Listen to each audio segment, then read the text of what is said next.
अरे, ये अंडा यहाँ घास में कैसे पड़ा है? लगता है कोई पंछी इसे यहाँ भूल गया है या किसी मजबूरी में छोड़ गया है।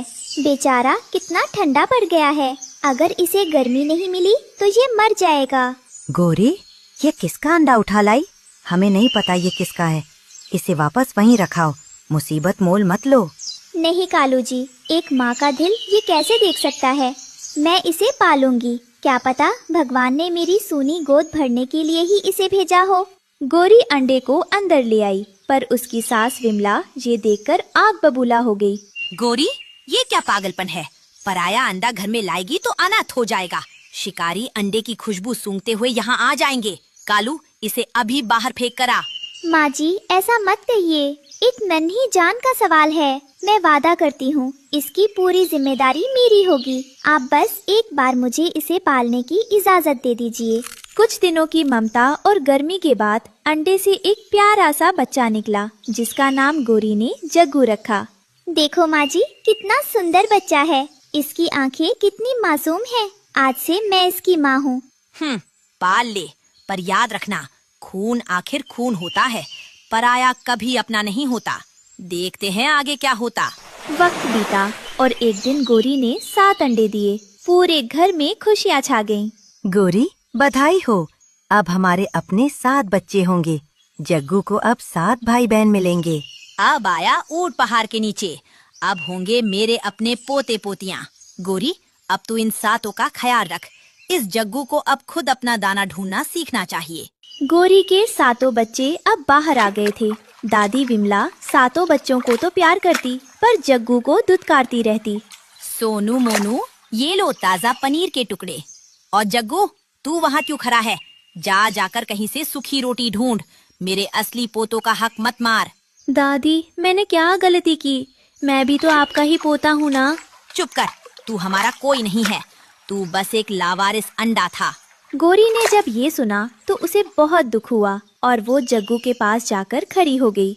माँ जी, बच्चों में फर्क मत कीजिए। जग्गू ने हमें हमेशा प्यार दिया है। मेरे लिए मेरे 7 बच्चे और जग्गू एक बराबर हैं। जग्गू बेटा, तुम दादी की बातों का बुरा मत मानो। ये लो, मेरा आधा दाना तुम खा लो। मम्मा, क्या मैं सच में आपका बेटा नहीं हूँ? दादी ऐसा क्यों कहती हैं? एक दिन बच्चे गेंद से खेल रहे थे, तभी कालू के सगे बच्चों और जग्गू में बहस हो गई। जग्गू भैया, ये मेरी गेंद है। दादी ने कहा है कि इस घर की हर चीज हमारी है, आपकी नहीं। आप तो कहीं बाहर से आए हो। सीनू, मैं तुम्हारा बड़ा भाई हूँ। बेटा बड़ा नहीं होता। चलो मिलकर खेलते हैं। हटो यहाँ से। जग्गू, तू मेरे बच्चों को परेशान मत कर। खबरदार जो इन्हें हाथ भी लगाया। दादी की कड़वी बातों से तंग आकर जग्गू ने भारी मन से घर छोड़ने का फैसला किया। जब इस घर में मेरे लिए कोई प्यार ही नहीं है तो मेरा यहाँ रहना ठीक नहीं। मम्मा, मुझे माफ कर देना। मैं आपकी आंखों में आंसू नहीं देख सकता। मैं अपनी दुनिया खुद ढूंढूंगा। जंगल में अचानक तेज बारिश और तूफान आ गया। जग्गू एक पेड़ की खोखल में छुप गया। कितना अंधेरा है। मम्मा और भाई बहन घर पर क्या कर रहे होंगे? क्या उन्हें मेरी याद आ रही होगी? पर मुझे मजबूत बनना होगा। तभी जग्गू के कान में 2 शिकारी चीलों की आवाज पड़ी, जो पास ही बैठे थे। अरे लखा, वो बरगद वाले कौवों के घर में आज 7-8 नन्हे बच्चे अकेले हैं। बड़े कौवे शादी में गए हैं। वाह, आज तो दावत होगी। चलो, बारिश रुकते ही उन सबको चट कर जाएंगे। ओह नहीं, ये तो मेरे परिवार की बात कर रहे हैं। चाहे वो मुझे पराया समझे, पर मैं उन्हें मरने नहीं दे सकता।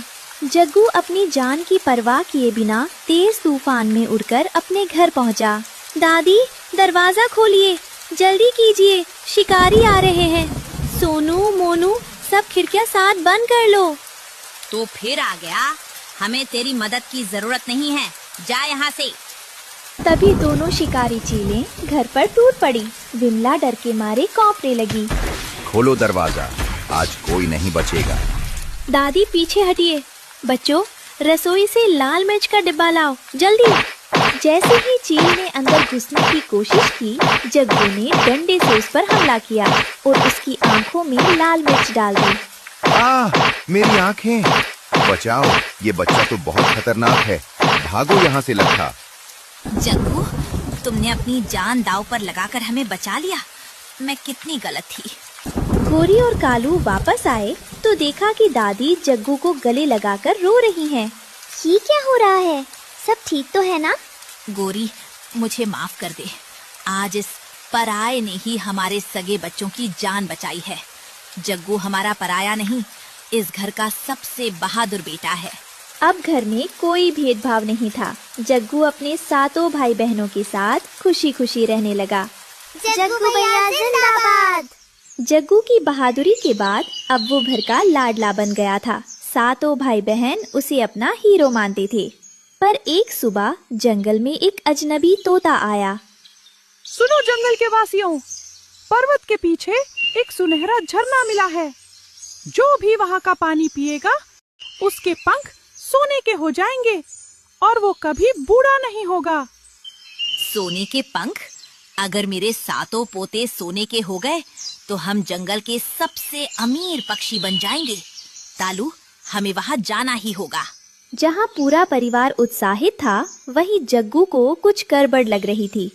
दादी, मम्मा, मैंने सुना है कि जो चीज़ मुफ्त में इतनी कीमती दिखे वो अक्सर खतरनाक होती है।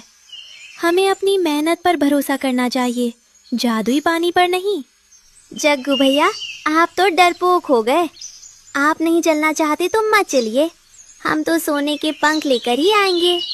गोरी और जग्गू के मना करने के बावजूद विमला और सातों बच्चे अजनबी तोते के पीछे पीछे पहाड़ की ओर चल दिए। जग्गू उन्हें अकेला नहीं छोड़ सकता था, इसलिए वो भी पीछे चल दिया। रास्ते में उन्हें बुलबुल चिड़िया मिलती है। अरे विमला, कहाँ जा रही हो सच धज के? अच्छा, सोने का झरना? रुको, मैं भी आती हूँ। हमसे अमीर कोई नहीं होना चाहिए। सब लोग एक विशाल गुफा के अंदर पहुँचे, जहाँ सच में नीला चमकदार पानी गिर रहा था, पर वहाँ का माहौल बहुत डरावना था। आइए आइए, बस एक बार इस पानी में डुबकी लगाइए और अपनी किस्मत बदल लीजिए। चलो बच्चों, सबसे पहले तुम लोग जाओ। जैसे ही सातों बच्चे पानी के करीब पहुँचे, वो पानी अचानक एक चिपचिपे जाल में बदल गया और बच्चों के पैर पत्थर की तरह भारी होने लगे। मामा, बचाओ, मेरे पैर हिल नहीं रहे। मैं सोने का नहीं, मैं तो पत्थर का बन रहा हूँ। बेवकूफ पक्षियों, ये कोई जादुई झरना नहीं है, ये मेरा पत्थर का जाल है। अब मैं तुम सबको पिंजरे में बंद करके इंसानों के शहर में प्रदर्शनी के लिए बेच दूंगा। विमला, कालू और बुलबुल चिड़िया सब जाल में फंस चुके थे। अजनबी तोता अब अपने असली रूप में था। वो एक बहरूपिया बाज था। सोने का लालच तुम्हें यहाँ तक ले आया, अब तुम सब मेरे गुलाम हो। हमें बचाओ। तुम सही थे बेटा, लालच ने हमें अंधा कर दिया था। जग्गू गुफा के बाहर ही रुका था। उसने देखा कि बाज ने एक गुप्त रस्सी से जाल को नियंत्रित किया हुआ है। अगर मैं उस रस्सी को काट दूं तो शायद जाल ढीला हो जाए, पर बाज बहुत शक्तिशाली है। मुझे कुछ और सोचना होगा।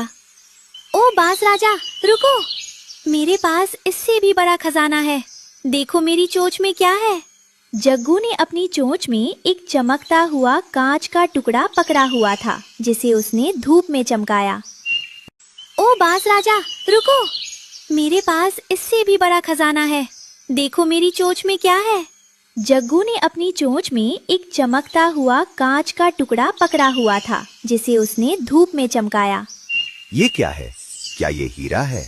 हाँ, ये हीरा मुझे रास्ते में मिला था।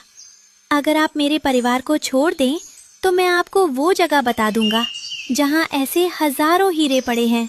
लालची बाज हीरो के चक्कर में जग्गू के पीछे गुफा से बाहर आया। जल्दी बता, कहाँ है वो हीरे, वरना तुझे कच्चा चबा जाऊंगा। वो देखिए, उस खाई के नीचे चमक रहे हैं। जैसे ही बाज नीचे झांका, जग्गू ने अपनी पूरी ताकत से बाज की आंखों पर मिट्टी झोंक दी। बाज अंधा होकर इधर उधर फरफराने लगा। इसी बीच जग्गू उड़कर गुफा के अंदर गया। दादी, मम्मा, सब लोग मिलकर उस रस्सी को अपनी चोट से काटिए। जोर लगा के हईशा। सब ने मिलकर रस्सी काट दी और जाल खुल गया। बच्चे आजाद हो गए। जग्गू बेटा, अगर तू ना होता, ना जाने आज क्या होता। जब बाज की आंखें साफ हुईं, तो उसने देखा कि सब पक्षी आजाद होकर उस पर हमला कर रहे हैं। लालची शिकारी, आज हम तुझे नहीं छोड़ेंगे। सैकड़ों कौवों ने मिलकर बाज को चोंच मार मार कर जंगल से भगा दिया। घर लौटते समय विमला का सिर शर्म से झुका हुआ था। जग्गू बेटा, आज तुमने फिर साबित कर दिया कि असली सोना पंखों में नहीं बल्कि अक्ल और नेक दिल में होता है। मुझे माफ कर दो, मेरे लालच ने बच्चों की जान खतरे में डाल दी थी। हमें माफ कर दीजिए जग्गू भैया, हमने आपको डरपोक कहा था। घर पहुंचकर सबने चैन की सांस ली। दादी, माँ, हमारा परिवार ही हमारा सबसे बड़ा खजाना है। सोने के पंख मिल भी जाते तो क्या हम एक दूसरे के बिना खुश रह पाते? बिल्कुल सही कहा जग्गू, मेहनत का दाना ही सबसे मीठा होता है। कालू की माँ अभी भी अपने थोड़े से चिपचिपे पंख साफ कर रही थी। हाय, सोने की जगह ये गोंद लग गई पंखों में।